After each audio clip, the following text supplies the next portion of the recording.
There is one really good way to test if you're overstimulated right now, and that is if you can watch this full video without any interruptions, full focus on this video, then you're not overstimulated.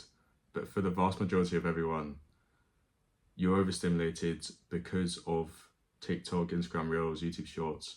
These short form content services are just literally giving yourself really easy dopamine and without any effort, really cheap, easy dopamine, which is just killing your brain.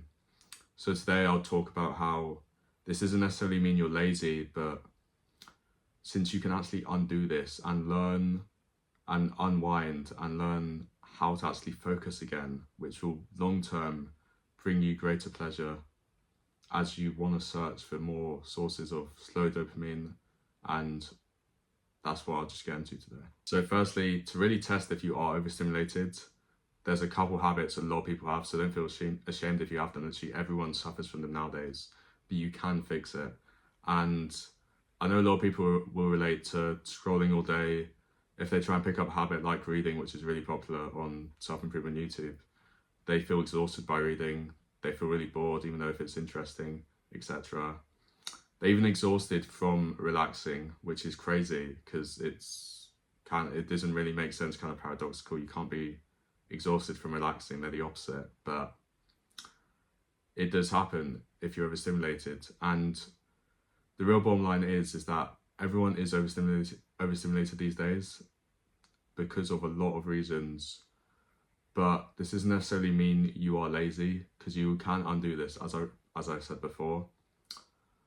A really big sign of this, which I know everyone does, is task switching or multitasking and doing more than one thing at one time, which is impossible for your brain to comprehend, such as like just going on your phone when you're doing another action, like if you're brushing your teeth, going on your phone, whatever. It normally has something to do with your phone, obviously, nowadays.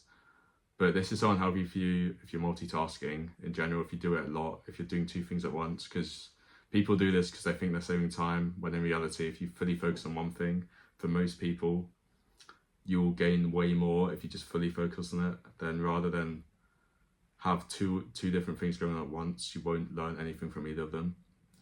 So recognize that you do this, and this is the first real step to understand how to get past it. Once you recognize the problem, there's a famous quote someone said once, I'm not sure who, but someone said, if you understand and recognize the problem, you're 90% of the way there, which is a big number. I don't know if that's true, but like, it's a good concept to have in your mind about how important recognizing your bad habits are. So just picking up on times where you use your phone when you don't have to, that's the big one.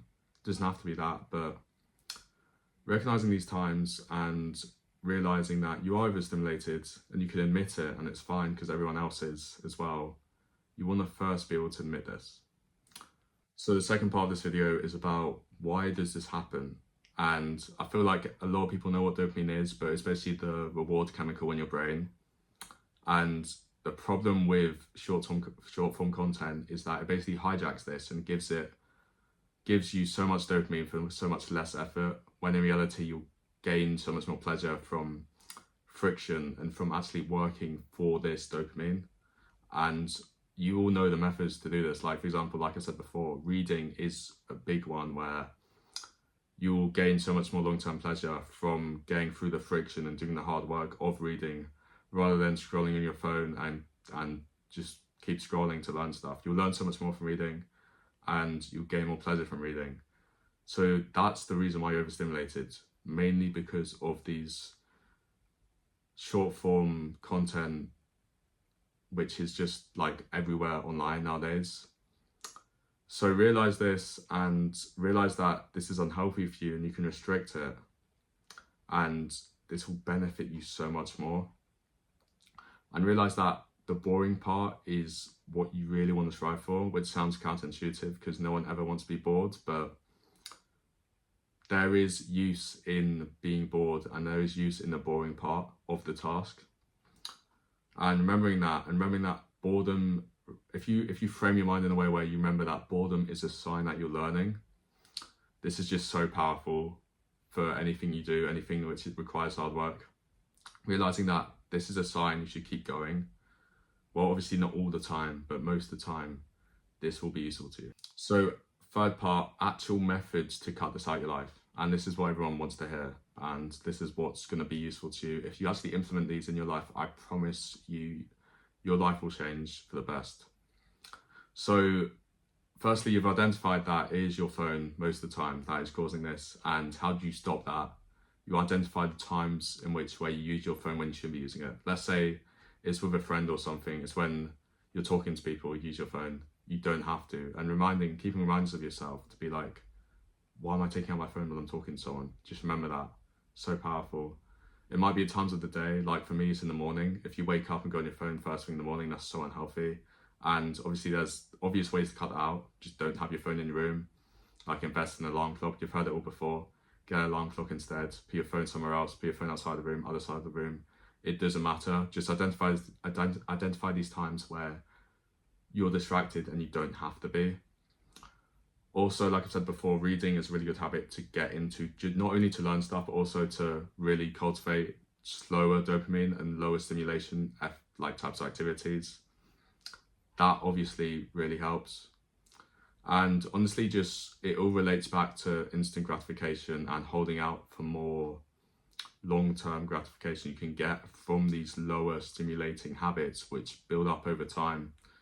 Like I said, reading is a good one. Journaling is a really good one as well, because these all also have other benefits, such as reading, you learn a lot more about other things which you're interested in, obviously.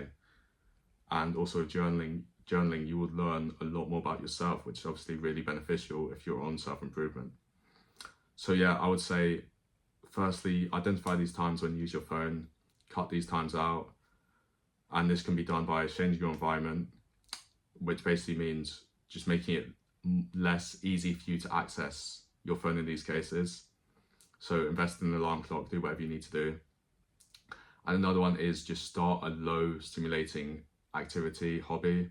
And this will be quite exciting at the start, obviously, but you will have to push through some friction at some point. And I hope that you do expect this, but you're gonna have to push through it. And for some, you might have to dig deep and realize that this is slow dopamine and you want this. And like I said, it goes back to the idea of you want to be bored at some point in your life and you kind of want to strive for it. Sorry, my video just cut out, but like I was saying, doing these three things will change your life. If you stick to them, if you implement them, if you use whatever habit tracker you use to just make sure you're consistent on them, appreciate the journey, etc.